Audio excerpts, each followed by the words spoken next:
반갑습니다. 오늘 나눌 말씀은 마태복음 26장 36절에서 46절까지, 26장 36절에서 46절까지 겟세마네 동산의 예수님의 기도입니다. 함께 합독하시겠습니다. 마태복음 26장 36절부터입니다. 이에 예수께서 제자들과 함께 겟세마네라 한 곳에 이르러 제자들에게 이르시되 내가 저기 가서 기도할 동안에 너희는 여기 앉아 있으라 하시고 베드로와 세베대의 두 아들을 데리고 가실새 고민하고 슬퍼하사 이에 말씀하시되 내 마음이 매우 고민하여 죽게 되었으니 너희는 여기 머물러 나와 함께 깨어 있으라 하시고 조금 나아가사 얼굴을 땅에 대시고 엎드려 기도하여 이르시되 내 아버지여 만일 할만하시거든 이 잔을 내게서 지나가게 하옵소서. 그러나 나의 원대로 마시옵고 아버지의 원대로 하옵소서 하시고 제자들에게 오사 그 자는 것을 보시고 베드로에게 말씀하시되 너희가 나와 함께한 1시간도 이렇게 깨어 있을 수 없더냐. 시험에 들지 않게 깨어 기도하라. 마음에는 원이로되 육신이 약하도다 하시고 다시 두 번째 나아가 기도하여 이르시되 내 아버지여 만일 내가 마시지 않고는 이 잔이 내게서 지나갈 수 없거든 아버지의 원대로 되기를 원하나이다 하시고 다시 오사 보신즉 그들이 자니 이는 그들의 눈이 피곤함이니라. 또 그들을 두시고 나아가 세 번째 같은 말씀으로 기도하신 후 이에 제자들에게 오사 이르시되 이제는 자고 쉬라. 보라 때가 가까이 왔으니 인자가 죄인의 손에 팔리느니라. 일어나라 함께 가자. 보라 나를 파는 자가 가까이 왔느니라. 아멘. 오늘 본문도 예수 그리스도의 십자가의 죽음과 부활이라는 클라이막스 부분에서 일어나는 사건들, 예수님이 보여주셨던 여러 모습들 중에 기도의 장면이죠. 지난 설교에서 나를 기념하라고 말씀하신 최후의 만찬에 대해서 우리가 다뤄보았죠. 십자가의 순환이 얼마나 고통스러웠던 것에 대해 오늘 본문 37절과 37절을 다시 보면 베드로가 세베대의 두 아들을 데리고 가실새 고민하고 슬퍼하사 이에 말씀하시되 내 마음이 매우 고민하여 죽게 되었다. 예수님의 표현에 아주 힘드신 것을 토로하고 계시는 거죠. 예수님은 하나님의 아들이시고 광야에서 시험 받기 전에 40일을 금식하셨던 분입니다. 40일 금식이 힘들까 아니면 십자가의 죽음이 힘들까? 어느 것일 것 같습니까? 육체적인 고통으로 친다면 어떻게 보면 40일 금식이 오히려 더 어려울 수 있습니다. 왜냐하면 극단적인 힘든 고통은 이라도 짧은 시간이라면 그것은 충분히 우리가 견딜 수 있는데 긴 시간에 오는 좀 덜한 고통은 더 힘들어요. 어떤 체감하는 그 고통의 정도가 훨씬 덜합니다. 차라리 이 짧은 시간에 큰 고통을 받고 빨리 마감하는 것이 더 나을 수 있는 것입니다. 그렇다면 예수님은 하나님의 아들이신데 이렇게 슬퍼하고 고민한다는 말씀을 하시는 것이 어떤 이유 있었을까요? 정말 십자가의 고통이, 십자가의 죽음이 예수님에게는 정말 엄청 고통스러운 것은 분명할 것입니다. 그렇다면 이것은 육체적인 부분이 아니라 영적인 부분이라고 보셔야 되겠죠. 예수님께서 어떤 십자가의 죽으심이 그렇게 힘드신 것은 결국 성부 하나님과의 연합이 깨어지는 것에 있는 것입니다. 성부 하나님과 성자 하나님은 완전한 연합이시죠. 그런데 우리의 죄를 사하시기 위해 이 땅에 오셔서 그 십자가의 죽음으로써 그 죽음의 시간 동안 성부 하나님과 성자 하나님의 그 연합이 깨어지면 엄청난 고통인 것을 예수님은 지금 이 오늘 본문을 통해서 말씀하시고 있는 것입니다. 사실 성자 하나님이신 무한하신 존재가 이 땅에 유한한 인간의 모습으로 오신 자체가 벌써 고통인 것입니다. 우리가 상상할 수 없는 것입니다. 어떤 분은 이 땅에 내려오신 예수 그리스도의 그 고통에 대해서 이렇게까지 표현하십니다. 무한하신 하나님이 오신 것은, 이 땅에 오신 것은 인간의 의지를 가지고 인간의 생각을 가지고 벌레가 되는 것이라고까지 표현합니다. 우리가 인간인데 벌레로서 살아간다면 얼마나 고통스러울까요? 그런데 하나님께서 무한하신 존재가 이 땅에 인간의 모습으로 오시는 것 자체가 유한함의 값이기 때문에 이것은 더 큰 고통이며 정말 이것은 낮아짐의 어떤 상징일 것입니다.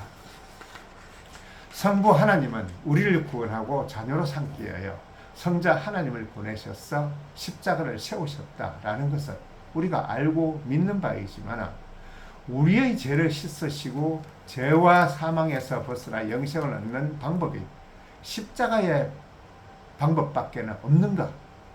다른 방법으로는 왜 못하셨을까? 오히려 세상의 힘으로 상징되는 이 로마 황제로서 어떤 이 구원을 우리에게 주신다면 더 효율적이지 않을까라는 의문이 드는 지점이 있습니다.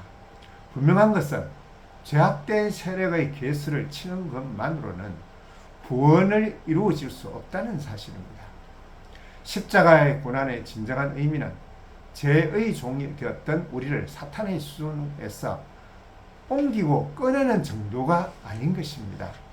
이것은 어떻게 보면 단순히 죄의 종에서 우리를 구원하셨다라는 옮기셨다는 그것은 소극적인 의미의 구원이지만 이제는 구원받은 존재로서 우리가 삶을 살아가는 적극적인 구원이 필요한 때인 것입니다.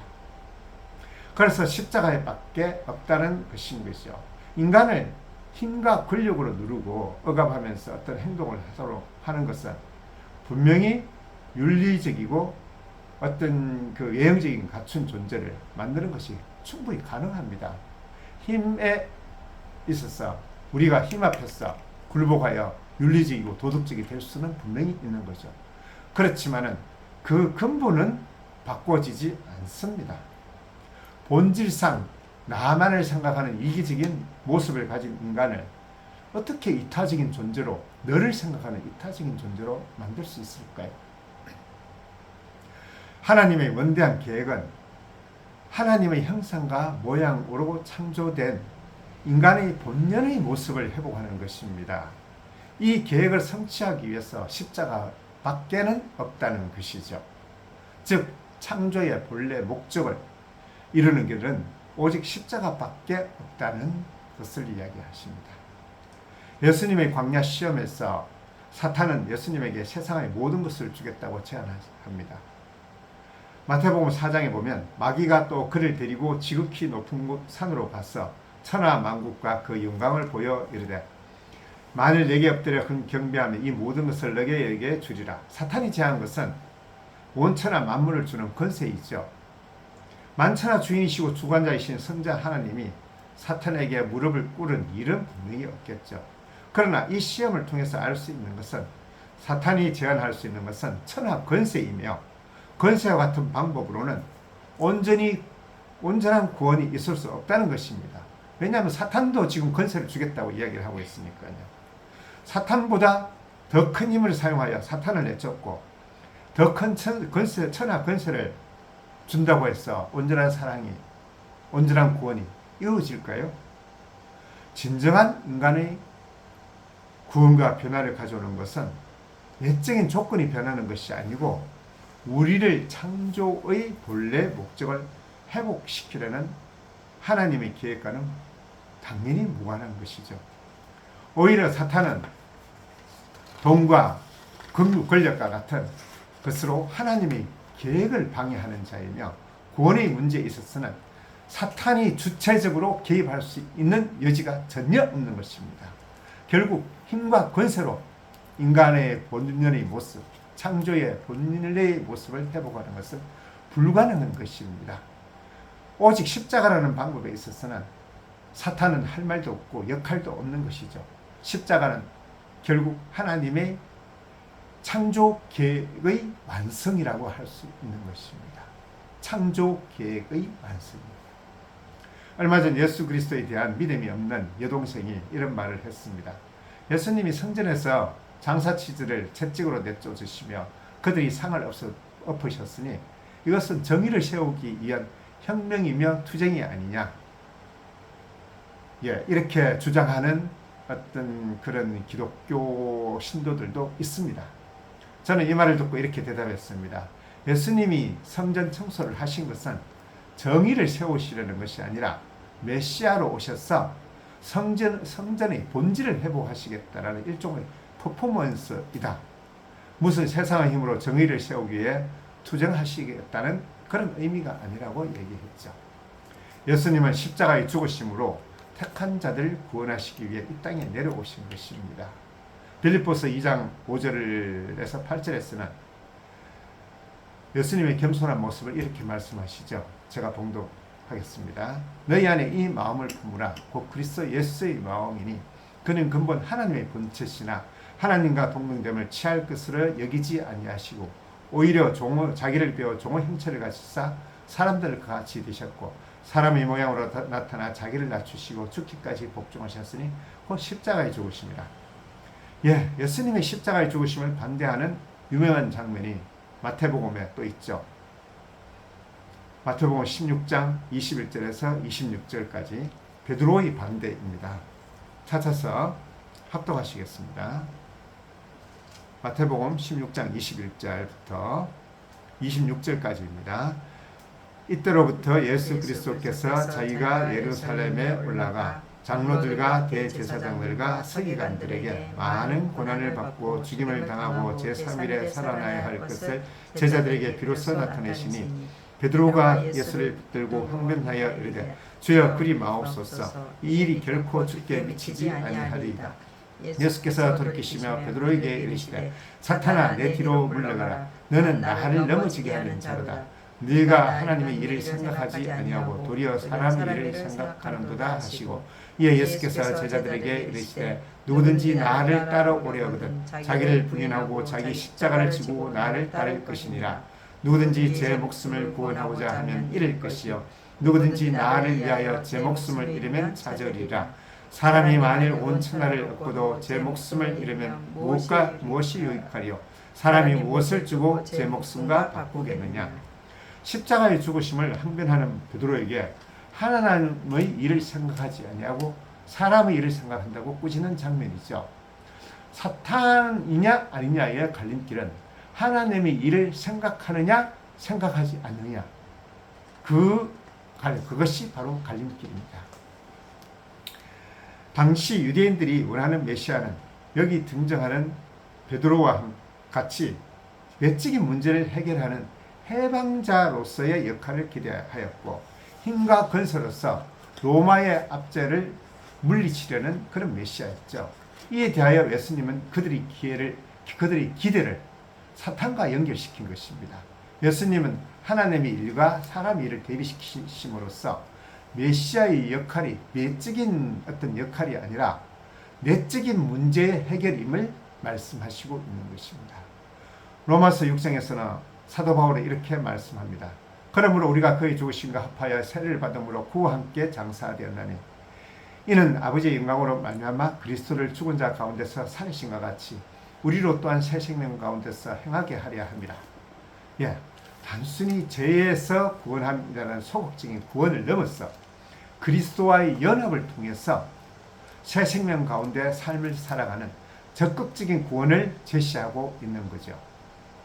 성자 하나님이 우리를 찾아오신 것은 메시아로서의 방법과 수단만이 문제가 아니라 우리에게 오심 자체가 구원에 있어서 중요한 부분이며 연합이기에 다른 이로 대체할 수가 없는 것입니다. 또한 그의 죽으심도 우리를 구속하는 사망의 권세를 가진 사탄을 쳐서 우리를 꺼내는 외적인 구원일 뿐 아니라 그의 죽으심으로 말미암아 우리에게 전달하는 새로운 메시지가 있는 것이죠. 즉 죄와 사망을 본성으로 가진 존재를 거룩과 생명으로 본성을 바꾸는 일인 것입니다. 이 다른 본성으로서의 탈바꿈, 이 적극적인 구원은 예수님만이 직접 오셔서 하실 수밖에 없다는 것입니다. 사도행전 4장 12절에서도 그렇게 얘기를 하고 있죠. 다른 이로서는 구원을 받을 수 없나니 천하 사람 중에 구원을 받을 만한 다른 이름을 우리에게 주신 일이 없습니다. 예수 그리스도밖에 없습니다. 이 변화된 본성에 대해서 베드로후서 1장에서는 신의 성품이라고 표현하고 있습니다. 이로써 그 보배롭고 지극히 큰 약속을 우리에게 주사 이 약속으로 말미암아 너희가 정욕 때문에 이 세상에서 썩어질 것을 피하여 신성한 성품에 참여하는 자가 되게 하셨느니라. 신성한 성품, 이것이 신의 성품입니다. 그러므로 너희는 더욱 힘써 믿음의 덕을 덕의 지식을, 지식의 절제를 절제의 인내를, 인내의 경건을 경건의 형제 우애를, 형제 우애의 사랑을 더하라. 이런 것이 너희에게 있어 흡족한즉 너희로 우리 주 예수 그리스도를 알게 게으르지 않고 열매 없는 자가 되지 않게 하려니와 이런 것이 없는 자는 맹인이라 멀리 보지 못하고 그의 예체가 깨끗하게 된 것을 잊었느니라. 구원이 뭡니까? 생명과 경건에 속하는 것이며 신의 성품이라는 것을 이야기하고 있습니다. 또한 신의 성품 중 최고복은 사랑이라고 말하고 있습니다. 형제 우애의 사랑을 따라. 사랑은 신의 성품이며 하나님의 형상과 모양대로 지어진 인간에게 주어진 가장 고귀하고 가장 고결한 속성이며 또한 복된 것입니다. 그러나 아담 한 사람에게 속하여 모든 인간은 타락했죠. 타락으로 말미암아 우리는 온전한 사랑의 모습을 가질 수가 없고 또한 나타낼 수도 없는 존재가 되었지만 부분적으로나 단편적으로는 하나님의 형상으로 지음을 받은 흔적들이 남아있기에 양심이나 도덕, 윤리, 지성과 교훈 같은 그런 사랑의 모습이 나오고 있습니다. 그러나 타락한 인간들은 누구든지 그 파편적인 것조차도 자기 자신을 위하여 사용하며 그 가치는 개인적인 자랑과 자부심에 지나지 않습니다. 믿는 자들, 성도님들에게는 이러한 흔적들이 더 이상 개인적인 자부심이 아니라 하나님을 사랑하는 마음으로 연결되어야 하겠죠. 하나님의 형상대로 만들어져 가는 과정이 바로 신앙의 길입니다. 항상 나를 위하는 이기심에서 벗어나지 못한 우리를 예수님이 우리를 위해 십자가에 매달리심으로써 그 큰 사랑을 우리가 실제로 보고 체험함으로써 하나님이 우리를 사랑하신 사랑을 인정하게 되고 우리는 그 십자가의 길을 따라가게 되는 것입니다. 이것이 십자가이며 신의 성품이죠. 많은 성도님들이 돈과 권력과 힘을 추구하고 지위를 이용하여 하나님의 일을 하겠다고 하는 모습을 많이 봅니다. 이것은 하나님의 일이라고 말을 하지만 오히려 자기 이심을 채우는 일이 될 수 있음을 항상 명심하십시오. 하나님이 힘과 권세로 우리를 구원하실 수 있었다면 로마 황제가 아니라 로마 제국보다 더 큰 칭기스칸 같은 전 세계를 호령하던 그런 사람을 세우셨을 것입니다. 그 길이 생명의 길이 아니기 때문에 하나님의 아들 예수 그리스도는 가장 초라한 모습으로 인간의 침대가 아니라 말구유와 같은 그 가장 낮은 모습으로 이 땅에 오신 것이고 오실 수밖에 없었던 것입니다. 말구유는 비천함의 상징이며 또한 십자가로 절대적인 사랑을 실천하신 예수 그리스도의 일생을 통하여 사랑은 높음이나 많음에서 나오는 것이 아니라는 것을 예수님의 공생을 통해서 공생애를 통해서 우리에게 보여주시죠. 우리가 세상 속 우리의 낮은 위치와 형편에도 낭망하지 않고 오히려 더욱 담대하게 그리스도를 닮아가면서 그리스도의 사랑을 선포할 수 있는 것이죠. 예수 그리스도의 비천함을 통해서 하나님의 본체는 사랑이십니다. 마찬가지로 우리는 하나님의 백성으로서 본체가 사랑이 되어야 할 것입니다. 무슨 일을 하든 사랑에서 출발하십시오. 남을 위하는 마음이 우선이 되어야 합니다. 그렇지 않으면 차라리 하지 마십시오. 죄인의 본체는 이기심이지만 의인의 본체는 사랑이지요. 다른 사람을 위하여 유익이 되고 선을 베풀고 자비하고 인자하려는 마음을 가지는 것 이상의 축복은 없습니다. 남을 사랑하게 되면 작은 이익에 얽매이지 않고 차라리 내가 손해보면서도 감사하게 됩니다. 매일매일 구원을 받은 우리의 삶은 감사가 넘치는 삶이며 영생의 일부분이며 유의미한 삶인 것입니다. 세상의 더러운 이기심에 빠져서 자기를 충족시키는 삶에서 벗어나 세상의 유혹과 시험에 굴복하지 마시고 평강이 가득하고 행복한 신자의 삶을 살겠다고 결단하시는 우리 성도님들 되시기를 진정으로 축원하고 축원합니다. 기도하시겠습니다. 하나님 감사합니다. 오늘 본문을 통해서 느껴지는 예수님이 고민하고 힘들어하는 모습을 통하여 또한 우리의 장래를 봅니다. 비록 우리를 인도하시는 십자가의 삶이 힘들고 험하고 고단하더라도 그 길에는 궁극적인 승리가 있을 것을 믿습니다. 주님의 도우심으로 십자가의 길을 담대히 걷게 해주시고 그 삶을 가정이 헛되지 않고 유의미한 가정이 되게 하여 주옵소서. 우리가 걷는 길 끝에 주님의 자녀로서의 완성될 것을 믿습니다. 신자로서 하나님을 따라 의와 진리의 거룩함으로 지으심을 받은 새 사람이 되게 하여 주옵소서. 감사하오며 우리 주 예수 그리스도의 이름으로 기도드렸습니다. 아멘.